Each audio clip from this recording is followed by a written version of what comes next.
Hello there, ladies and gentlemen. Moletrap here, bringing you another StarCraft commentary. And this is MSL100 game number 61. This is a game between Nalra and Chojja. And I've talked a little bit about, well, I've talked a lot about Nalra, I guess, because he's been in a lot of these games that I've been doing. I mentioned Chojja before, but I'll just real quick recap, I guess. Chojja, not really like one of the more famous players. He's definitely well known. He's definitely famous in the Brood War scene, but not really like one of the players that has really kind of become a legend kind of a player kind of thing, which is a little bit interesting. That I mean I see him that way.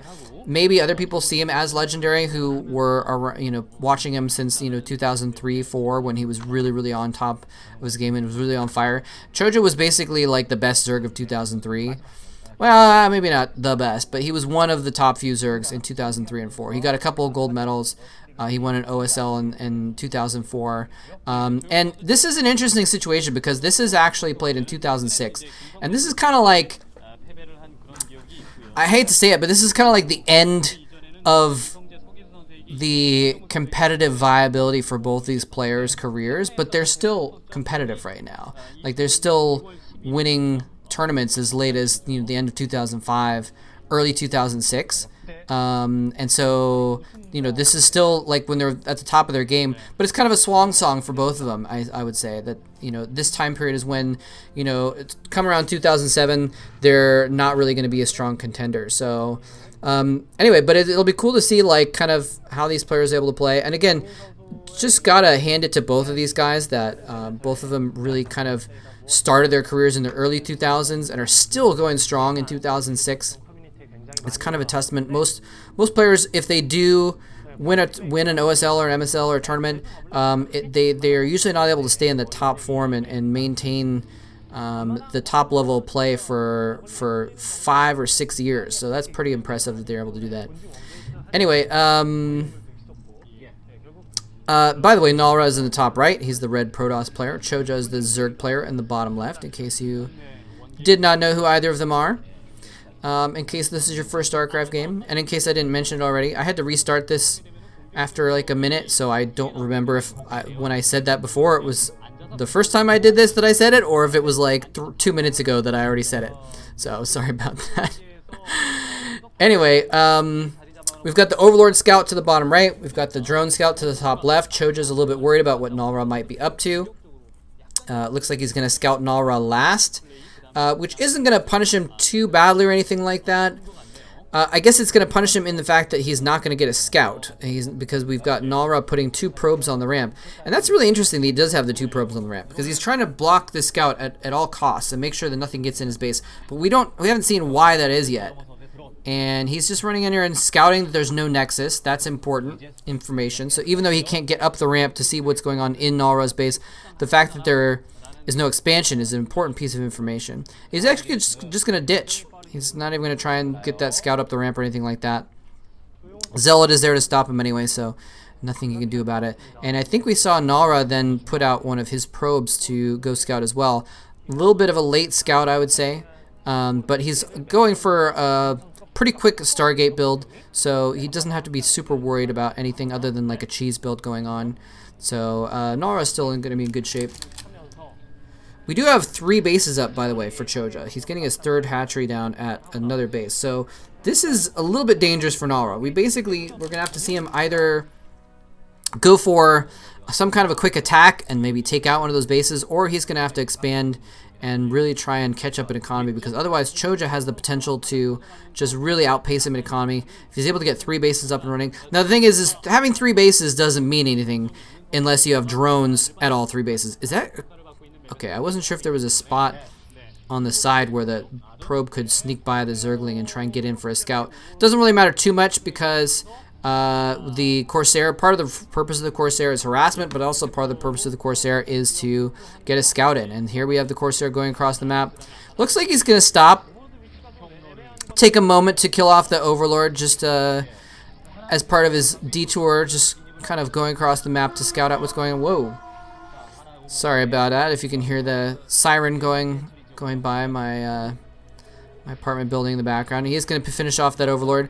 pretty obnoxious that he's able to do that. And actually, we saw another overlord there, which was sneaking in to try and scope out what was going on.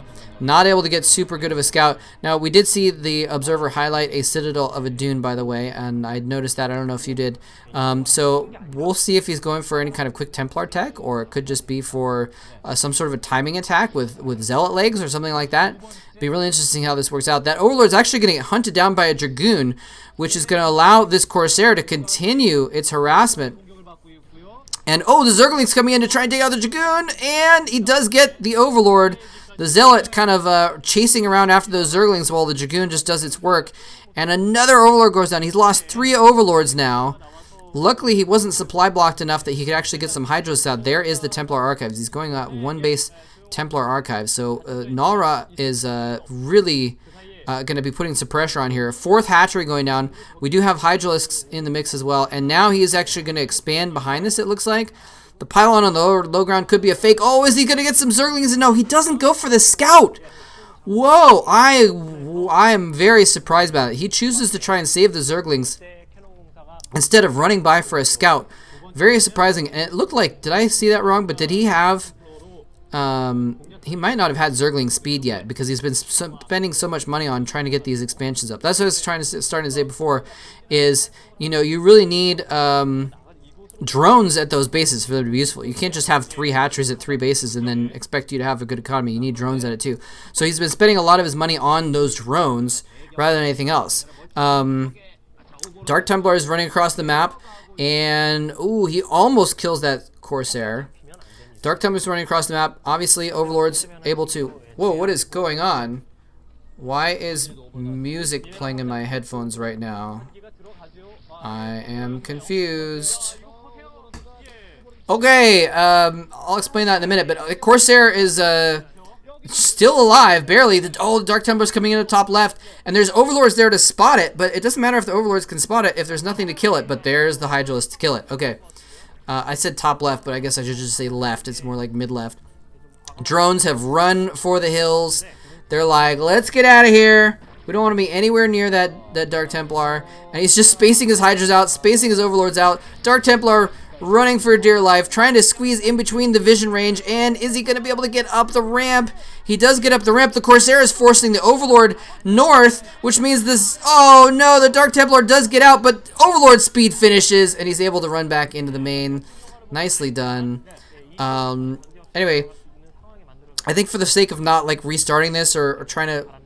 edit this in a weird way, I'm just gonna leave that weird hiccup in and explain that I had like a tab open in the background that started, like, I'd had the tab open for like 20 minutes, and for some reason just a moment ago an advertisement that was on that website started to play music, and I was like really freaked out because I didn't know why music had randomly started playing, and I didn't know if there was like a error with the VOD I was looking at that had some music dubbed on it or something. It was really, really confusing. Anyway, sorry about that. Man. Tech issues. Anyway, yeah, so well defended. So basically, Chojja able to defend the Dark Templar. Almost no damage done. He's able to get his Hydralisk count up as well. Oh, does he have Storm yet? Ooh, it looks like Chojja was as afraid of the Storm as I was. And there the Storm goes down. It's going to take out 4 Hydras. Nice little kind of delayed storm there. And we are scoping out these bases. Chojja does have a significant amount of drones at all of his bases, so we do have a real true 3-base economy going on right now. Nara getting a 2nd base up and running though as well, and it looks like he was continuing to build probes as he was getting up, getting that 2nd base up. So he was able to manual down a full squad of probes down to that extra base. So he's already, even though he just got that Nexus up, he's already mining at full capacity at both of his bases right now. Starting to get his gateways up as well so that he can continue to put out units to match the economy that he's able to have. And there we go. Yeah, see, I mean, you know, it's not full saturation on 3 bases for the Zerg, but it's good saturation. Normally, you know, you want at least like 1.5 workers per patch for Zerg. I'm sorry, for Terran and Protoss. Usually one worker per patch is good enough for Zerg because they are usually getting more bases because their bases are also their production facilities. So instead of building extra gateways, you're building extra hatcheries, obviously. Anyway, so Nara is still though at 2 bases though, and we are seeing that Chojja is building a 4th base, and you know he can drone that up very easily. He's got 5 hatcheries, I think, right now, so he's able to put out a lot of drones very quickly. So if he gets a moment's rest, he can just produce a dozen drones and immediately saturate that new base very quickly. So Nara is going to have to be a little bit worried about Chojja's economy getting out of control before too long. And yeah, there's that base. Another hatchery going down just for production at his 3rd. Chojja is just starting to get way out of control. Nara is going to need to be very worried. He does not have a huge army right now. He's going to go ahead and take out another Overlord. Nope, he's not taking out the Overlord. Maybe he is. Looks like he's just trying to secure that 3rd base for himself, though. I think he knows that he doesn't really have the army to move out and threaten right now. So instead, he's going to say, okay, well, let me try and take my own economic... take more economy myself to try and match economy. And I think that's a smart move because he just doesn't quite have the units right now to move out. We do have lurkers spread around the map as well for Chojja, which is pretty nice. I'm certain that Nara has some observers around, so it's not too big of a deal. Chojja getting a lot of Zerglings down the map as well. So Chojja looks like he says, all right, you know what? I got my 4 bases. I got my saturation. It's time to just build dim units and get as much of an army as possible and just go for killing blow. Or at the very least, Chojja wants to leverage his superior economy into an army that can stop Nara from getting more economy, which will continue to have the edge of that superior economy, essentially. And doing a nice job of picking off these lurkers. They're nice and spread out, so you can't storm more than one of them. Beautiful placement by Chojja. And Nara is just saying, all right, well, I'm going to just slowly whittle these forces down. One storm and then going in with Dragoons to take out the extra couple hits is nice. It's going to conserve storms, but he'd much rather be using those storms to kill off a clump of Hydras or something like that. And speaking of which, there's a storm going down. A beautiful clump of Hydras. Does he have enough? He does have another storm left. I was a little bit worried after spending 1 storm each on a lot of those lurkers that he wasn't going to have the storms necessary to actually deal with the large army that Chojja's been building up. But beautiful, beautiful storms are able to do a significant amount of damage, and he still has 1 left for those lings on the side. I think he's out of storms now, though. He may have 1 left, but he needs to be a little bit afraid. Yeah, Nara's going to have to fall back, I believe, because at least he does have a kind of a choke point there.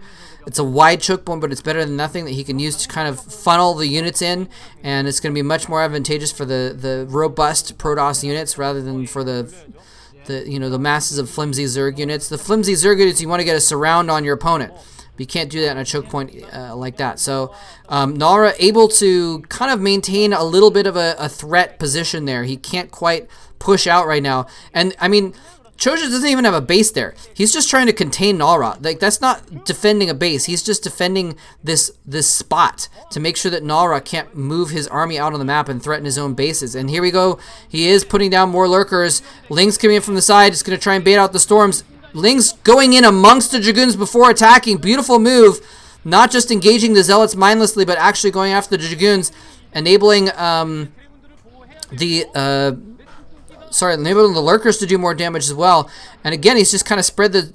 It's kind of a double-edged... I don't know if a double-edged sword is the right term, but it's lose if you do, lose if you don't, basically, situation. Because if they're spread out, the Dragoons can pick them off easier. And if they're not spread out, then the storms can pick them off. And so you kind of have to do a really delicate balancing act of trying to spread your lurkers out, but also defend them with other units so that it's not easy to just pick them off with the Dragoons. And we do see that he's out of storm. Well, just as I say that, another High Templar walks on the scene, casts his storm, but he still probably only has 1 left. Now probably 0 left. So not a good situation. We are seeing Scourge in here as well. He's going to try to use single Scourge in order to pick off the observers, in order for his lurkers to have a lot more tenacity, a lot more effectiveness. And that's actually not a good situation. His units are clumped up on the right. That was a really risky maneuver for Nara to go over to the right side to pick off those lurkers, because if he'd gotten sandwiched on the left at that time, and here's the Zerg army coming in from the left, but a little bit too late. And the storms are perfect, taking out tons of units, and Nara has broken this containment. Chojja not able to get Scourge down onto the observers, and Nara is able to maintain. He only has a couple observers, I think, but he's able to keep them up. It looks like we just had another one arrive on the scene. He's probably making extra observers just in case his do die, because he needs those observers in order to continue to be able to be effective against the lurkers. More lurkers have hatched here in the main base, but now it's Nara's turn to be the aggressor, and oh, those storms. The High Templar going in, and he's not storming. Is he going to storm? No, he didn't. I don't know if he has the energy. There's the storm finally going down on a lot of the lurkers, doing significant damage, but it was a little bit late. Lurkers able to do a lot of damage to the ground units, but Nara may just have too strong of a ground army, though. Chojja's losing one of his bases now, and this is his opportunity. Is he going to give up this base and just go for the next situation? It looks like he is. He's just going to give up the base.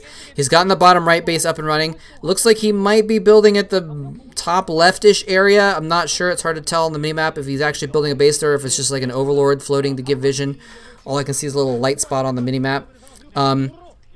But it's pretty smart. You know, you always want to be like, no, I must defend my bases and send my whole army in to defend. But it's smart that he's actually holding back and waiting for the right opportunity. Now, this is actually not a good situation, though, because once he gets up that ramp, there is no way Chojja will be able to get his own army up that ramp to defend.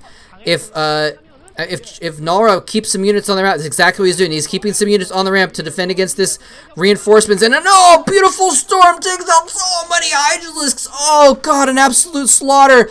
And he's just holding that ramp with a few units while the rest of his army takes out this base.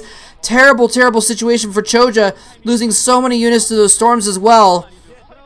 On that ramp, the last 30 seconds could have been the 30 seconds that Nara won this game, because that was a huge, huge blow. Taking out the bottom right base and taking out his army is just enormous. And finally Chojja breaks that ramp and gets up the ramp into that base, but it's too late. He's seen it all. The Zealots are just, you know, polishing off the last building when they get up there. He's able to kill off those Zealots, but it's just not a good situation at all. We do have the Hive up now. Looking around for Hive Tech, though. Don't actually see any Hive Tech anywhere to make use of that Hive. He might have been planning on building some higher tech units, but now he's kind of on the back foot and needs to just survive and not let Nara finish him off, essentially. Nice storm. Is taking out so many Zerglings. Oh, God, just disgusting storms. Oh, just pools of blood all over the map here from storms taking out massive amounts of Zerg units, just flooding in through the storms to their deaths. And finally Chojja does dodge one of the storms there with some of his units, but he's just lost so many units to storms, and I don't know if there's necessarily anything he could do about a lot of them. He has to attack. He has to try and defend his lurkers. He can't just sit idly by and let the lurkers just die one by one. He has to send units in and at least bait out the storms. And but he just hasn't been able to capitalize and really polish off the army. And, oh, there's a storm on another unit. He didn't go for the drones.